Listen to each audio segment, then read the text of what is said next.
It's a miracle. The Saudi king gives special gift to Ivanka Trump. Saudi Arabia and the United Arab Emirates will reportedly pledge $100 million toward a fund for women entrepreneurs that was built by Ivanka Trump.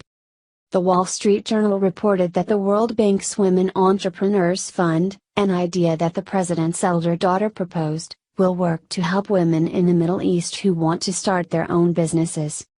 The donation from Saudi Arabia and the UAE was set to be announced at a Sunday event with President Trump's daughter, according to the report. The first daughter spoke with Saudi women who are civil leaders, businesswomen and elected government officials during the president's first foreign trip. The State Department has noted problems with human rights in Saudi Arabia, including citizens' lack of the ability and legal means to choose their government, restrictions on universal rights, such as freedom of expression, including on the Internet, and the freedoms of assembly, association, movement, and religion, and pervasive gender discrimination and lack of equal rights that affected most aspects of women's lives, The Washington Post reported.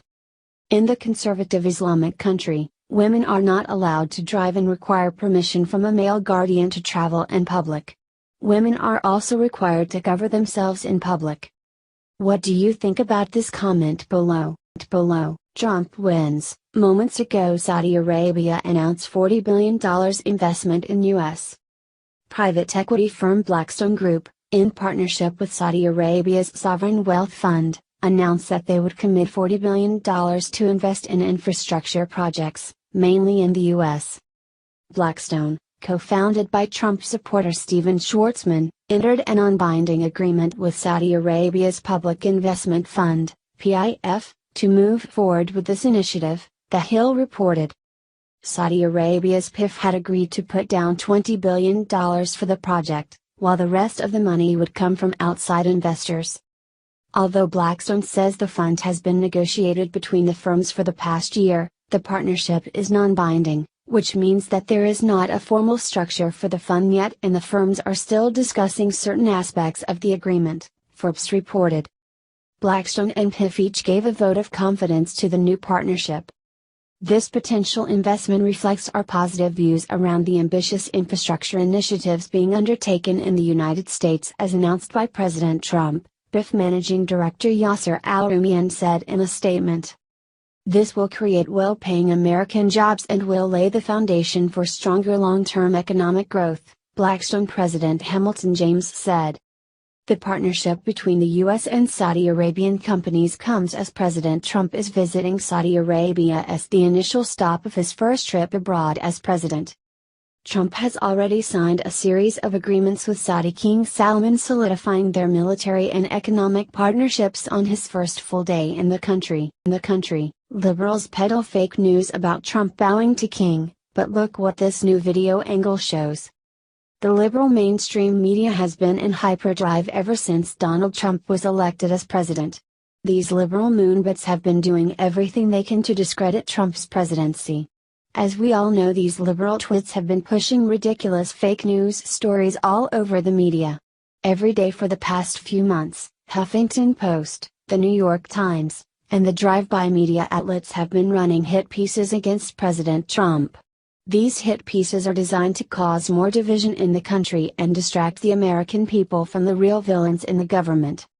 It is obvious that the establishment and liberals across the country are in full panic mode by the way they have been acting. They all are aware that if Trump really begins to drain the swamp, they will all be out of a job. So, instead of them shaping up and doing what is right for the American people, they rather cause more division and strife by peddling fake news stories. This weekend, President Trump traveled to Saudi Arabia in an effort to open a line of communication up with King Salman bin Abdulaziz Al Saud. Trump and King Al Saud were able to reach an agreement that some say will weaken terrorist groups in the area. However, instead of the mainstream media reporting on the possible good that came from this meeting, they went into full tabloid mode. The mainstream media has been reporting that President Trump bowed to the Saudi king, but when you look at this video's angle, it shows something different. Watch the video here. That does not look like a bow to me at all. You see, President Trump was being given an award, and since he is 6 foot 2 inches, he had to bend over to receive the medallion. Right before he fully stands up, he seems to hesitate a bit before fully straightening his body out. I have watched the video several times, and every time I watch it I do not think Trump bowed at all. However, the left-wing media does not see it that way and has jumped on this as another way to slam the president.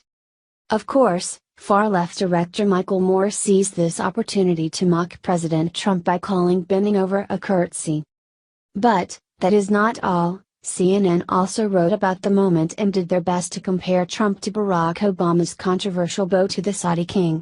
Here is an excerpt from our favorite purveyor of fake news, CNN. During the first stop on his inaugural trip abroad, President Donald Trump, like presidents before him, was honored with Saudi Arabia's highest civilian honor, the Order of Abdulaziz Al Saud. But no sooner had the 6 foot 2 inch president leaned in so that the much shorter Saudi King Salman bin Abdulaziz Al Saud could place the medal around his neck than the politically tinged questions started flying. Was it a bow? A curtsy? Some awkward combination thereof? Whatever the answer, it was, perhaps, the one muted note of social media discord in an otherwise controversy-free first day of travel. That's in part because in 2012, after flirting with the idea of running for president, Trump sharply criticized President Barack Obama for bowing to then Saudi King Abdullah bin Abdulaziz when he got his award a few years earlier. Obama's press secretary, Robert Gibbs, denied at the time of the visit that 6 feet 1 inch Obama had bowed, saying the president bent over, to shake with both hands. But Trump questioned that on Twitter during the 2012 campaign. Do we still want a president who bows to the Saudis? He asked. If you do not remember that moment, let me refresh your memory on Obama's ass-kissing bow. Back in 2009, Barack Obama visited Saudi Arabia's King Abdullah, during which Obama appeared to bow to the king while shaking his hand. After watching both these videos, it is clear to me Trump did not bow at all to the Saudi king. However, it is obvious that Obama did bow, which showed tremendous weakness by the President of the United States. It is obvious that the left is grasping at straws by peddling this non-story in order to create more division among the American people. They know that President Trump is a strong leader and is not one to mess around fault with. They will continue to do whatever they can to discredit President Trump, which means we need to push harder to make sure the truth is out there. Share this story so that people can see that President Trump did not bow, but Barack Hussein Obama clearly did.